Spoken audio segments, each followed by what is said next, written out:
پریشان ہے بطحا چھوٹ جائیں، پریشان ہے بطحا چھوٹ جائیں، بری عادتیں سب کیا الہی، بری عادتیں سب کی یا الہی۔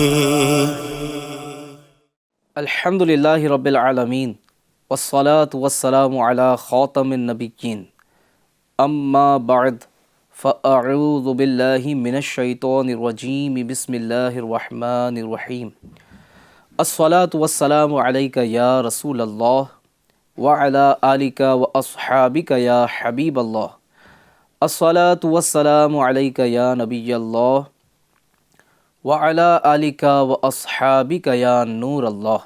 ناظرین اکرام، پروگرام ہے ایک بری عادت، اور آج اس پروگرام میں ہم جس بری عادت پر ڈسکس کریں گے وہ ہے غیبت۔ یہ غیبت اس نے ہمارے سماج میں کس قدر نقصان پہنچایا ہے اور یہ کتنی بری عادت ہے، اس سے متعلق سن کر آپ کو اندازہ ہوگا۔ آئیے اس سے پہلے کہ ہم مزید آگے بڑھیں، پیارے نبی، سچے نبی، سوہڑے نبی صلی اللہ علیہ وسلم کے فرمان پر عمل کرتے ہوئے کچھ اچھی نیتیں کر لیتے ہیں کہ میرے آقا فرماتے ہیں نیت المؤمنی خیر من عملی، مسلمان کی نیت اس کے عمل سے بہتر ہے۔ نیت کیجئے، اس پروگرام کو اول تاخیر دیکھیں گے، جو سنیں گے اس پر عمل کی کوشش بھی کریں گے، اور اگر خدا نہ خواستہ جس بری عادت کا ذکر ہوگا وہ عادت میرے اندر موجود ہے تو انشاءاللہ اسے دور کرنے کی بھرپور کوشش کریں گے۔ ناظرین اکرام، درود پاک پڑھنے کے فضائل بے شمار ہیں۔ حضرت علامہ مجد الدین فیروز آبادی رحمۃ اللہ تعالی علیہ سے منقول ہے کہ جب کسی مجلس میں بیٹھو، یعنی لوگوں میں بیٹھو، تو کہو بسم اللہ الرحمن الرحیم وصلی اللہ علی محمد، تو اللہ تبارک و تعالی تم پر ایک فرشتہ مقرر فرما دے گا جو تم کو غیبت سے باز رکھے گا۔ سبحان اللہ۔ اور جب مجلس سے اٹھو، یعنی لوگوں کے ساتھ جہاں بیٹھے تھے وہاں سے اٹھو، تو کہو بسم اللہ الرحمن الرحیم وصلی اللہ علی محمد، تو فرشتہ لوگوں کو تمہاری غیبت کرنے سے باز رکھے گا۔ سبحان اللہ۔ صلو علی الحبیب صلی اللہ تعالی علی محمد صلی اللہ علیہ وآلہ وسلم۔ کتنا پیارا یہ عمل ہے کہ جب بھی کہیں بیٹھے ہیں، ہم دوستوں کے ساتھ بیٹھے ہیں یا ویسی کسی مجلس میں بیٹھے ہیں، تو اس وقت بیٹھتے ہی یہ پڑھ لیا جائے بسم اللہ الرحمن الرحیم وصلی اللہ علی محمد۔ اس کا فائدہ کیا ہوگا؟ اللہ تبارک و تعالیٰ ایک فرشتہ مقرر فرما دے گا، وہ ہمیں لوگوں کی غیبت سے بچا کر رکھے گا۔ اچھا، اب جب وہاں سے اٹھ کر جا رہے ہیں کہ آپ کے پیچھے اب وہاں لوگ بیٹھے ہوں گے اور آپ وہاں سے اٹھ کر جا رہے ہیں، اگر آپ وہاں یہ پڑھ کر چلے جائیں بسم اللہ الرحمن الرحیم وصلی اللہ علی محمد، اس کا فائدہ یہ ہوگا کہ جن کو آپ چھوڑ کر جا رہے ہیں نا، وہ آپ کی غیبت سے محفوظ رہیں گے۔ تو یہ کتنا خیر خواہی والا عمل ہے، اور اس میں کتنا فائدہ ہے کہ خود کو غیبت سے بچانے، یہ کرے گا کون؟ سیدھی سی بات ہے کہ جس کو بچنے کا ذہن ہوگا، جو یہ چاہتا ہوگا کہ میں غیبت کے گناہ سے اور اس بری عادت سے خود کو بچاؤں، تو یقیناً اسے یاد بھی آ جائے گا اور وہ پڑھنے میں کامیاب بھی ہو جائے گا۔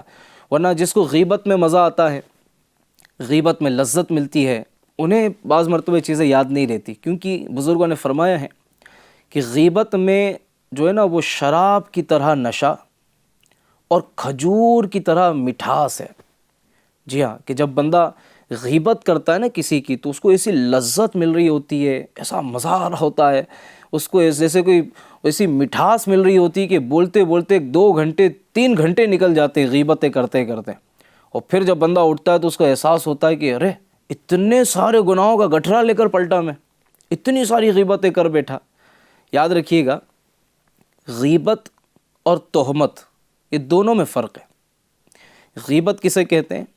غیبت اسے کہتے ہیں جو برائی آپ کسی کے بارے میں کر رہے ہیں، اگر وہ چیز اس میں ہے، مثال کے طور پہ کوئی بے نمازی ہے، اب اس کے پیچھے سے، اس کے پیٹھ پیچھے اس کے بارے میں یہ کہنا یار وہ تو بڑا بے نمازی ہے، یہ اس کی غیبت ہے۔ یعنی جو برائی اس میں تھی اسی کا ذکر آپ نے اس کے پیٹھ پیچھے کیا تو یہ غیبت، اور جس برائی کا آپ اس کے حوالے سے ذکر کر رہے ہیں وہ اس میں نہیں ہیں تو آپ اس پر تہمت لگا رہے ہیں۔ اور یاد رکھیے گا غیبت سے بڑا گناہ تہمت ہے، یعنی غیبت ایک گناہ ہے تو تہمت 2 گناہ ہے۔ اور آج ہمارے سماج میں ایسا لگتا ہے کہ ایک بڑی تعداد اس بری عادت میں مبتلا ہے۔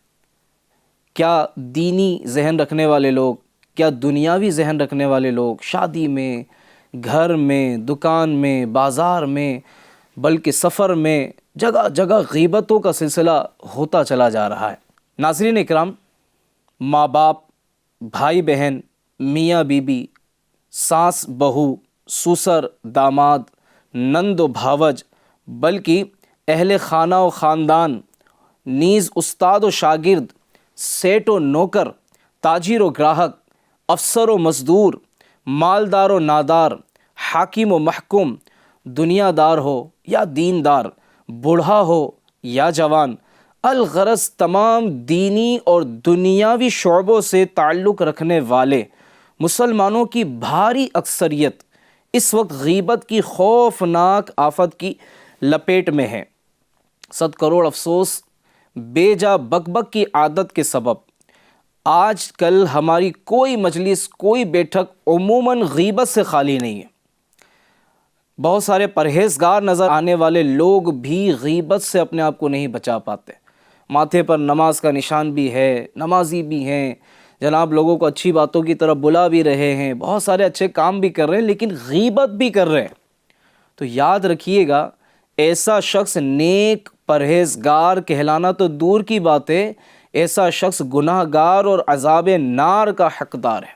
یہ بہت بڑا گناہ ہے، اور قرآن و حدیث اور اقوال بزرگان دین سے کچھ میں منتخب آپ کو باتیں غیبت سے متعلق انشاءاللہ بیان کروں گا۔ جو اللہ سے ڈرنے والے ہیں، جو خائفین ہیں، ان کے بدن میں جھرجھری سی پیدا ہو جائے گی کہ غیبت اتنی خطرناک ہے، اتنی بری عادت ہے، اتنا برا کام ہے، اتنے سارے نقصانات ہیں غیبت کے، اور میں ہوں کہ بس لگا ہوا ہوں۔ کبھی اولاد جو ہے وہ باپ کی غیبت بھی کر رہی ہوتی ہے۔ آپ کہیں گے اولاد باپ کی غیبت کیسے کرے گی؟ میں آپ کو بتاتا ہوں۔ کبھی کبھی مذہبی لوگوں سے ملنے کے لیے لوگ جاتے ہیں نا، کسی پروگرام میں گئے، پروگرام کے بعد ملاقات کے لیے آگے بڑھے تو کہتے ہیں حضرت دعا کیجئے گا، میرے والد صاحب جو ہے نا وہ نماز نہیں پڑھتے، یا آپ نے دعا تو کروائی لیکن والد صاحب کی غیبت بھی کر دی۔ کبھی کہتے ہیں دعا کریں میرا جو بھائی ہے نا وہ جوا کھیلتا ہے، اس کی جوا کھیلنے کی عادت نکل جائے۔ اب آپ دعا کا تو کہہ رہے ہیں، ہمدردی میں ہی کہہ رہے ہوں گے، لیکن یہ جو آپ نے دعا کا کہا ہے نا کہ میرا بھائی جوا کھیلتا ہے اس کے لیے دعا کریں یہ بری عادت سے باز آ جائے، یہ بھی غیبت ہے۔ اس طرح کی دن بھر میں نہ جانے کتنی غیبت ہم کر بیٹھتے ہوں گے اور ہمیں پتہ ہی نہیں چلتا ہوگا۔ کبھی چھوٹے بچے کی غیبت کر دیتے ہیں، کبھی شوہر بیوی کی، بیوی شوہر کی۔ ایسا لگتا ہے کہ اس کی طرف توجہ کم سے کم ہوتی چلی جا رہی، اور یہ ایک ایسا چیپٹر ہے، یہ ایک ایسا سبق ہے، مجھے لگتا ہے کہ ہمارا سماج اس کو بھلاتا چلا جا رہا ہے۔ سنیے کتنی تباہی ہے غیبت میں۔ غیبت ایمان کو کاٹ دیتی ہے، غیبت برے خاتمے کا سبب ہے۔ بکثرت غیبت کرنے والے کی دعائیں قبول نہیں ہوتی۔ آج ہم اس بات کے شاکی تو ہیں، شکایت تو کرتے ہیں ہماری دعائیں قبول نہیں ہوتی۔ کبھی یہ بھی تو چیک کریں کہ اس زبان سے ہم نے نہ جانے کتنی غیبتیں کر کے رکھی ہیں، اور دعا کی قبولیت میں یہ غیبت رکاوٹ ہے، یہ غیبت رکاوٹ ہے۔ اگر آپ چاہتے ہیں آپ کی دعائیں قبول ہوں، اس سے پہلے ایپیسوڈ میں ناظرین ہم نے زبان سے متعلق بتایا تھا، اگر ہم کم بولنے والے بن جائیں تو بہت ساری برائیوں سے بچنے میں کامیاب ہو جائیں گے۔ بکثرت غیبت کرنے والے کی دعا قبول نہیں ہوتی۔ غیبت سے نماز روزے کی نورانیت چلی جاتی، غیبت سے نیکیاں برباد ہوتی ہیں، غیبت نیکیاں جلا دیتی ہے۔ غیبت کرنے والا توبہ کر بھی لے تب بھی سب سے آخر میں جنت میں جائے گا۔ غیبت جو ہے زنا سے سخت تر ہے، غیبت زنا سے سخت تر ہے۔ غیبت کو اگر سمندر میں ڈال دیا جائے تو سارا سمندر بدبودار ہو جائے۔ اللہ اکبر۔ غیبت کرنے والے کو جہنم میں مردار کھانا پڑے گا۔ غیبت مردہ بھائی کا گوشت کھانے کے مترادف ہے۔ غیبت کرنے والا عذاب قبر میں گرفتار ہوگا۔ غیبت کرنے والا قیامت میں کتے کی شکل میں اٹھے گا۔ غیبت کرنے والا جہنم کا بندر ہوگا، غیبت کرنے والے کو دوزخ میں خود اپنا ہی گوشت کھانا پڑے گا۔ اللہ اکبر، استغفر اللہ۔ غیبت کرنے والا جہنم کے کھولتے ہوئے پانی اور آگ کے درمیان دوڑتا ہوگا اور جہنمی بھی اس سے بیزار ہوں گے۔ غیبت کرنے والا سب سے پہلے جہنم میں داخل ہوگا، غیبت کرنے والا سب سے پہلے جہنم میں داخل ہوگا۔ الامان والحفیظ، الامان والحفیظ۔ غور تو فرمائیے، اپنا ہی گوشت کاٹ کر کھانا، یہ کیا سمجھ رہے ہیں اس کو؟ یہ بہت بڑی سزا ہے۔ آپ گھر میں گوشت پکاتے ہوں گے، سالن پکاتے ہوں گے، حلال پاکیزہ صاف ستھرا ہے، بہترین گوشت، اچھے مسالے ڈالیں، بہت کچھ اس میں آپ نے جناب سالن بنانے کے لیے مسالوں کا اور دیگر چیزوں کا استعمال کیا، لیکن وہی حلال اور صاف ستھرا گوشت اگر نہ گلے، کچا رہ جائے، تو آپ مجھے بتائیں اس کو کھا سکیں گے آپ؟ پھر اپنا ہی گوشت اپنے ہی پہلو سے کاٹ کر کھانا یا اپنے مردار بھائی کا گوشت کھانا، یہ کیسے کر سکے گا کوئی؟ لہٰذا اپنے آپ کو غیبت سے بچانا بہت ضروری ہے، بہت ضروری ہے ناظرین، ورنہ یہ جو تکلیف ہے وہ ہم میں سے کوئی بھی برداشت نہیں کر سکے گا۔ اللہ تبارک و تعالی قرآن پاک میں ارشاد فرماتا ہے، پارہ 26 سورہ حجرات آیت نمبر 12 میں اللہ تعالی ارشاد فرماتا ہے، ترجمہ کنز الایمان، اور ایک دوسرے کی غیبت نہ کرو۔ کیا تم میں کوئی پسند رکھے گا کہ اپنے مرے بھائی کا گوشت کھائے؟ تو یہ تمہیں گوارا نہ ہوگا۔ اللہ اللہ، اللہ پاک ہمارے حال پہ رحمت کی نظر فرمائے۔ آج کل تو جناب گھر میں بچوں کی بھی غیبتیں ہوتی ہیں۔ جی ہاں، چھوٹے چھوٹے، جس طرح بڑوں کی غیبت سے بچنا ہے، بالغ کی غیبت سے بچنا ہے، نابالغ کی بھی غیبت سے بچنا ہے۔ جو چھوٹا بچہ ہے اب اس کی غیبتیں ہوتی ہیں، کیسے ہوتی ہیں؟ یہ بستر گندا کر دیتا ہے، یہ بہت ضدی ہو گیا ہے، یہ اپنی چھوٹی بہن سے لڑتا رہتا ہے، یہ کہنا نہیں سنتا۔ دو بھائی ہوں تو ان کی غیبت کس طرح کرتے ہیں؟ یہ جو چھوٹا ہے نا، یہ بڑا ذہین ہے، لیکن یہ 8 سال کا ہو گیا، ابھی تک کند ذہن ہے، کند ذہن ہے، اس کا ذہن اتنا چلتا نہیں ہے۔ یہ چھوٹا بچہ پڑھائی میں بڑا آگے ہے، لیکن بڑا بیٹا پڑھائی میں آگے نہیں ہے، یہ پڑھتا ہی نہیں ہے، سمجھا سمجھا کر تھک گئے۔ یہ سب کیا ہے؟ یہ سب غیبتیں ہیں، اور ہم اس کو بڑا لائٹلی لے لیتے ہیں، ہم اس کو اہمیت نہیں دیتے کہ یہ بھی کوئی غیبت ہے۔ بچوں کو کبھی ضدی کہیں گے، کبھی پاگل کہیں گے، کبھی کیا کہتے ہیں، کبھی کیا کہتے ہیں۔ کبھی ایسا بھی ہوتا ہے ناظرین اکرام کہ ہمارے اپنے بچے جب والد صاحب اپنے کام کاج سے گھر پر آتے ہیں تو بعض مرتبہ ایسا ہوتا ہے کہ بچے دن بھر کی کارگزاری بیان کر رہے ہوتے ہیں۔ اس وقت ہمیں اپنے بچوں پر توجہ دینی چاہیے اور بچوں کو غیبت سے بچانا چاہیے۔ اب والد صاحب بیٹھے ہیں آ کر صوفے پر، بچہ آیا اور آ کر کہنے لگا، وہ بھائی نے میری پینسل توڑ دی تھی، فلاں نے میرے ساتھ یوں کیا تھا، اور مجھے یعنی دوسرے کی شکایتیں کر رہے ہوتے ہیں، کسی کی غیبت کر رہے ہوتے ہیں۔ تو ایسے موقع پر اگرچہ وہ چھوٹا بچہ ہے، اس پر شریعت کی قلم نہیں چلے گی، وہ نابالغ ہے، لیکن اگر بچپن سے عادت پڑ جائے تو مشکل سے نکلتی ہے۔ اس لیے بچپن ہی سے بچانے والا ذہن ہونا چاہیے۔ والد صاحب بھی مسکرا رہے ہوتے ہیں، بچے کبھی کسی اپاہج یعنی لنگڑے کی نقل نکال رہے ہوتے ہیں، کبھی کسی جو ہے وہ معذور کی نقل گھر میں نکال کر دکھا رہے ہوتے ہیں، اور گھر والے ہنس رہے ہوتے ہیں۔ اس طرح وہ اپنی اس بری عادت میں پکے ہوں گے۔ ساس جو ہے وہ بہو کی غیبت میں لگی ہوئی ہے، بڑی ڈھیٹ ہے، چڑیل آ گئی ہے، چڑیل، اس نے ہمارا جینا دشوار کر دیا ہے، جب سے یہ آئی ہے نا میرا بیٹا میرے ہاتھ میں نہیں ہے، جب سے یہ آئی ہے نا میرے بیٹے کو پورا قبضہ کر لیا ہے اس نے، اٹھتی نہیں ہے، دیر تک سوتی رہتی ہے، برتن نہیں مانجتی ہے، کھانا صحیح نہیں پکاتی ہے، گھر میں جب سے آئی ہے ہمارے یہاں برکت نہیں ہے، ہمارے مسائل بڑھ گئے۔ یہ ساری باتیں کر کے کبھی سوچیے تو صحیح، یہ ساری باتیں جو کی ہے آپ نے، اس کو کیا کہیں گے آپ؟ اچھا، کبھی عبادت کرنے والوں کی غیبت بھی ہوتی ہے۔ جی ہاں، یہ نماز میں بڑا سست ہے، دکھانے کے لیے نماز پڑھتا ہے، بس لوگوں کے دلوں میں اپنا مقام بنانا چاہتا ہے۔ تو بھائی کیوں، آپ کیوں بول رہے ہیں؟ آپ کو کس نے اس بات کا اختیار دے دیا کہ آپ کسی کے بارے میں کلام کریں؟ نہ کریں، کہیں یہی بولا ہوا قیامت میں نہ پھنسا دے ہم کو۔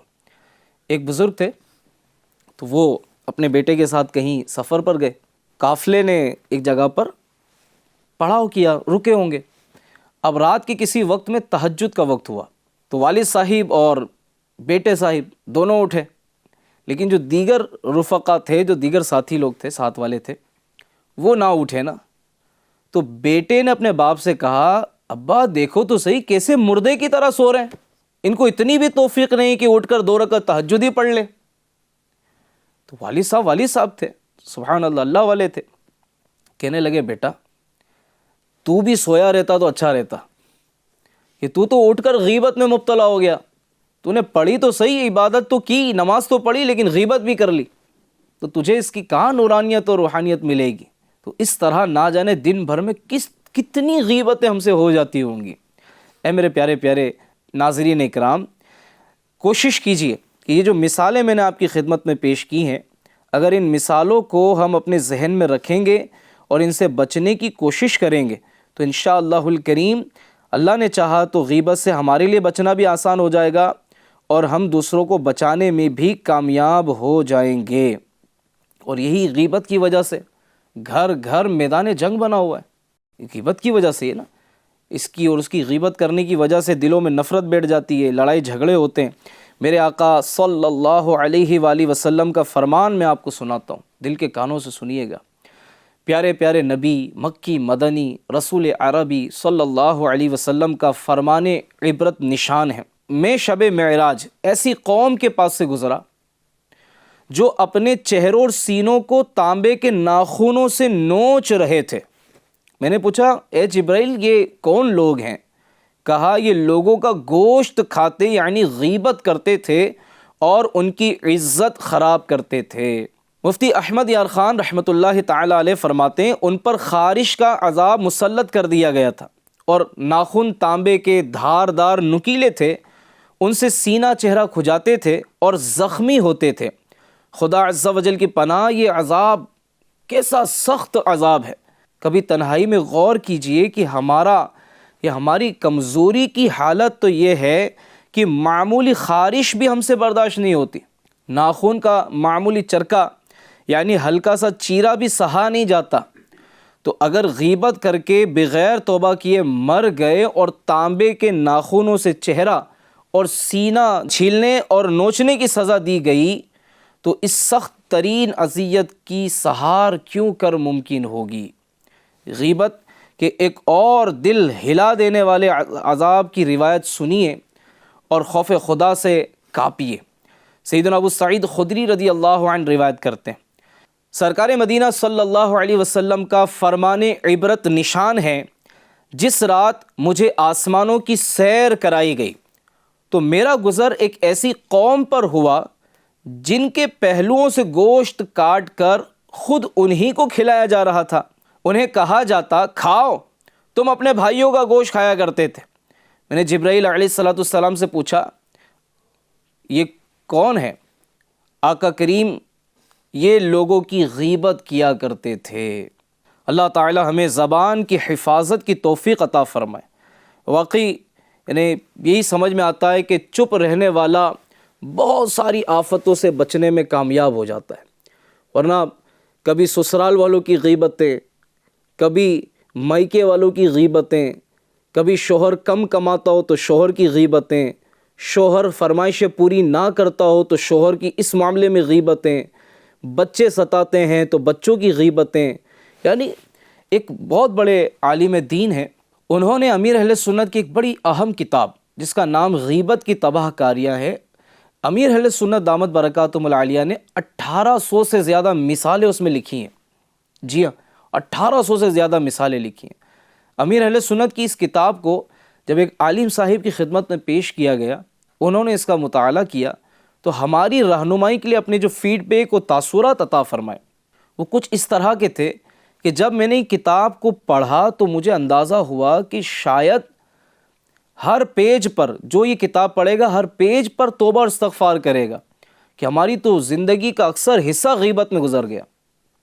جی، اس طرح کے تاثرات ایک عالم دین سے ہمیں ملے، جس سے پتہ لگتا ہے کہ امیر اہل سنت کی عطا کی ہوئی غیبت کی تباہ کاریاں نامی کتاب یہ کتنی نازک اور کتنی اہم ہے، اور اس وقت اس کتاب سے مجھے ایسا لگتا ہے کہ ہر گھر میں درس دینا چاہیے، گھر والوں کو پڑھ کے سنانا چاہیے۔ اگر گھر میں زیادہ نہیں 5-7 منٹ کے لیے یہ سلسلہ شروع ہو جائے کہ ہم غیبت کی تباہ کہانیاں کتاب سے، کیونکہ میں نے پہلے بھی عرض کیا ہے کہ ہم ایک بری عادت کو جانیں گے تو صحیح کہ یہ ایک بری عادت ہے، اس کے نقصانات بھی ہم سنیں گے، لیکن اس کا حل بھی تو تلاش کریں گے نا۔ تو یہ اس کا ایک حل ہے کہ ہم اگر غیبت سے بچنا چاہتے ہیں، گھر والوں کو بچانا چاہتے ہیں، تو ناظرین اکرام، ہم اپنے گھر میں غیبت کی تباہ کاریاں نامی کتاب سے درس شروع کر دیں۔ ہندی میں، اردو میں، مختلف زبانوں میں کتاب موجود ہے۔ اس سے پڑھ کر سن کر ذہن بنے گا۔ ابھی آپ نے سنا اتنی ساری باتیں، عذابات کا ذکر سنا، اتنے نقصانات آپ نے سماعت فرمائے، ہو سکتا ہے کسی کے دل میں یہ بات پیدا ہوئی ہو، یہ جذبہ نصیب ہوا ہو کہ نہیں، اب میں کسی بھی مسلمان کی غیبت نہیں کروں گا، اب میں غیبت نہیں کروں گا۔ تو یہ کتنی اچھی نیت ہے، اس پر قائم رہنے کے لیے ہمیں اقدامات کرنے پڑیں گے۔ گھر میں جب بھی، یہ امیر اہل سنت نے بڑا پیارا نسخہ دیا ہے ناظرین، کہ جب 2 لوگ بیٹھے ہوں، آپس میں بات کر رہے ہوں اور تیسرے کا ذکر شروع ہو جائے، تو اب ریڈ انڈیکیٹر جلنا شروع ہو جائے نا، ریڈ سگنل ملنا شروع ہو جائے کہ اب جناب یہ جو گاڑی ہے نا یہ ٹریک سے ہٹ رہی ہے۔ اب 2 بات کرتے کرتے تیسرے کا تذکرہ ہوا تو ایک دھڑکن، جس کو کہتے ہیں دھڑکن، تیز ہو جائے کہ کہیں اب یہ تیسرے کی غیبت شروع نہ کر دیں۔ یہ خوف خدا جو ہوگا نا، جس میں اللہ کا ڈر ہوگا، اللہ کا خوف ہوگا، وہ اس سے بچنے میں کامیاب ہو جائے گا۔ کیونکہ اپنی نیکیاں ضائع کرنا کون گوارہ کرے گا؟ اول تو ہم سے نیکیاں ہوتی نہیں ہیں ناظرین۔ ہم میں سے کتنے ہیں جو دن بھر میں 5 نمازیں وقت پر ادا کر رہے ہیں، قرآن کی تلاوت کر رہے ہیں، نیک اعمال کر رہے ہیں، گناہ سے بچ رہے ہیں، لیکن نیک اعمال کرنے میں بھی کمزوری، اور اگر نیکیاں ہو بھی رہی ہیں تو استغفر اللہ، کسی کی غیبت کر کے اپنی نیکیاں ضائع کر دینا۔ یعنی اس کو یوں سمجھ لیں کہ کسی کی غیبت کرنا گویا کہ آپ نے آن لائن اپنی نیکیاں اس کو ٹرانسفر کر دیں۔ ابھی تو سمجھنا اتنا مشکل نہیں ہے، سیکنڈوں میں، منٹ کے اندر اندر بڑی سے بڑی اماؤنٹ کسی کے اکاؤنٹ میں ٹرانسفر کی جا سکتی ہے۔ چلتے پھرتے، بیٹھے بیٹھے، لیٹے لیٹے، باتیں کرتے کرتے ہوئے آپ سے کلک کرے، 1 کلک پر آپ ٹرانسفر کر سکتے ہیں۔ ایسے ہی ہے نا۔ تو نیکیوں کو یوں سمجھیں کہ آپ جب کسی کی غیبت کر رہے ہیں، چاہے وہ آپ کا اپنا ہے، آپ کا پڑوسی ہے، آپ کا رشتہ دار ہے، آپ کا محلے والا ہے، آپ کا سگا ہے، سوتیلا ہے، جو بھی ہے، چاہے آپ کی دکان پر کام کرنے والا آپ کا امپلائی ہے، ہو سکتا ہے کہ آپ کی مسجد کا کوئی نمازی ہو، آپ کے ساتھ اٹھنے بیٹھنے والا ہو، روزانہ آپ کے ساتھ گاڑی پر سوار ہو کر اپنی منزل کی طرف جاتا ہو، کام پر جاتا ہو، اس کی بھی غیبت ہو سکتی ہے۔ اگر ہم اپنا یہ ذہن بنائیں نا بچنے کا، تو انشاءاللہ الکریم بہت ساری برائیوں سے اپنے آپ کو بچانے میں ہم کامیاب ہو سکتے ہیں۔ اللہ تعالی ہمیں زبان کا قفل مدینہ نصیب کرے، کم بولنے کی عادت نصیب کرے۔ یقین مانیں، امیر اہل سنت دامت برکاتہم العالیہ کی سوچ پر قربان جائیں کہ آپ دامت برکاتہم العالیہ نے ہمیں جو چپ رہنے، کم بولنے کی مثال دی ہے نا، زبردست۔ یعنی امیر اہل سنت نے ہمیں جو چپ رہنے کا ذہن دیا ہے نا، کمال کا ذہن دیا ہے کہ چپ رہیں، کم بولیں، اچھا بولیں، غیبت سے بچیں گے انشاءاللہ۔ میں آپ کو کچھ اور مثالیں دیتا ہوں جس سے آپ کو اندازہ ہوگا کہ کس کس طرح سے غیبتیں ہو جاتی ہیں۔ بعض مرتبہ کسی مجلس میں ہوتے ہیں یا وہاں سے اٹھ کر جا رہے ہوتے ہیں تو بھی جانے والے کی غیبتیں کی جا رہی ہوتی ہیں۔ میں آپ کو بتاتا ہوں، یار وہ گیا نا، جان چھوٹی، یہ کیا ہے؟ یہ غیبت ہے۔ اچھا ہوا گیا، اس نے بور کر دیا تھا، خواہ مخواہ بحث کر رہا تھا، اپنی چلائے جا رہا تھا، ہماری سننے کے لیے تیار ہی نہیں تھا، کسی کی نہیں سنتا بھائی، یہ تو کسی کی نہیں سنتا، بولتے ہیں نا، بڑا دیڑ ہوشیار بن رہا تھا، دیڑ ہوشیار بنتا ہے ذرا، چکنی کر رہا تھا، بات بات پر ہاں ہاں کر کے ہنس بھی رہا تھا، سیدھے منہ بات کہا کر رہا تھا، ارے بڑا ٹیڑھا آدمی ہے، ہاں بھائی ایسوں سے تو اللہ ہی بچائے، پیٹ کا بڑا ہلکا آدمی تھا، بہت ہلکا آدمی ہے، ڈھول ہے ڈھول، لمبا ہے، ٹھگنا ہے، رنگ تو دیکھو اس کا رنگ کیسا تھا، ناک دیکھو اس کی کیسی تھی، آتا جاتا کچھ ہے ہی نہیں، اور اپنے آپ کو بہت مہان سمجھ رہا تھا۔ اچھا ہوا بھائی چلا گیا، جان چھوٹی۔ ہاں یار بات تو نے صحیح کی۔ اب بتائیں، غور کریں کہ ان میں سے کتنے ایسے جملے ہوں گے جو ہم بول کر بیٹھے ہوں گے، اور ہم اپنے آپ کو وہی نیک سمجھ رہے ہوں گے، ہماری نیکی اور پرہیزگاری میں فرق ہی نہیں پڑتا۔ تو ناظرین اکرام، اس طرح اگر ہم غور کریں نا، مثال ایگزامپل اسی لیے دی جا رہے ہیں کہ ہم غور کریں کہ ہم کہاں کہاں جو ہے نا وہ اس طرح کی باتیں کر جاتے ہیں۔ امیر اہل سنت نے اپنی کتاب غیبت کی تباہ کاریوں میں یہ بھی بات ہمیں سمجھائی ہے کہ ہم غیبت سے بچیں، خود غیبت کرنے سے بچیں، غیبت سننے سے بھی بچیں، کہ جس طرح غیبت کرنا حرام ہے اسی طرح غیبت سننا بھی حرام ہے۔ آپ کہیں گے میں تو کسی کی غیبت کرتا ہی نہیں ہوں، میں نہیں کرتا کسی کی غیبت، سچی کہہ رہا ہوں، میں تھوڑی غیبت کرتا ہوں۔ ٹھیک ہے، آپ غیبت نہیں کرتے نا، تھوڑا غور کیجئے، غیبت سننے میں کہیں نہ کہیں آپ کا تعاون ہوگا۔ آپ اور ہم سننا بند کر دیں، لوگ سنانا بند کر دیں گے۔ ہم لوگ بھی تو مزے لے لے کے سن رہے ہوتے ہیں، ہاں بھائی اور سناؤ، یہ جو جملہ ہے نا، ہاں بھائی اور سناؤ، اور کیا چل رہا ہے، پھر وہ کیا چل رہا ہوتا ہے وہ سب بتا رہا ہوتا ہے، پھر ہم کہتے ہیں نہیں جی آپ تو بہت کم خبر لائے، اس سے زیادہ تو میرے پاس ہے، میں بتاتا ہوں آپ کو، آپ تو کوئی لائے نہیں ہے، تو پرانی ہو گئی خبر، لیٹسٹ بتاتا ہوں، ابھی لیٹسٹ کیا ہے۔ پھر جناب یہ جو چل رہا ہوتا ہے نا آپس میں، الامان والحفیظ، گناہوں کے دروازے کھلتے چلے جاتے ہیں، نہ کرنے والی باتیں ہو رہی ہوتی ہیں۔ تو ناظرین اکرام، اپنے آپ کو گناہوں سے بچانا یہ بہت ضروری ہے۔ جنت جو ہے نا، جنت یہ اللہ نے نیک لوگوں کے لیے تیار کی ہے۔ جنت میں پرہیزگار جائیں گے، خوف خدا والے جائیں گے، اللہ کی رضا والے کام کرنے والے جائیں گے۔ تو سچی توبہ کر لیں، غیبت سے آج سے ٹھان لیں، نہ غیبت کریں گے نہ غیبت سنیں گے انشاءاللہ الکریم۔ بس بٹھا لیں یہاں پر، نہ غیبت کریں گے نہ غیبت سنیں گے انشاءاللہ الکریم، نہ غیبت کریں گے اور نہ غیبت سنیں گے انشاءاللہ الکریم۔ یہ بات بس آج ہمارے یہ سمجھ لیں ایپیسوڈ میں ہم نے خاص طور پر اپنے ذہن میں دل میں بٹھا لینی ہے کہ غیبت کرنی نہیں اور سننی نہیں۔ اللہ کرے گا تو انشاءاللہ بچنے کے اسباب بھی بن جائیں گے۔ ناظرین اکرام، یہ جو ایپیسوڈ ہے نا غیبت سے متعلق اتنا اہم ہے کہ اس پر کئی ایپیسوڈ کیے جا سکتے ہیں، لیکن میں عرض کرنا چاہوں گا انشاءاللہ الکریم اگلا ایپیسوڈ بھی پارٹ 2 کے نام سے ہم انشاءاللہ غیبت سے متعلق ہی لے کر حاضر ہوں گے، جس میں پتہ لگے گا کہ ہمارے بزرگان دین کو غیبت سے کیسی نفرت تھی، اور ہم انشاءاللہ الکریم ان کی سیرت سے اپنے لیے مدنی پھول حاصل کریں گے۔ تب تک کے لیے ہمیں اجازت دیجیے۔ صلو علی الحبیب صلی اللہ علی محمد صلی اللہ علیہ وآلہ وسلم۔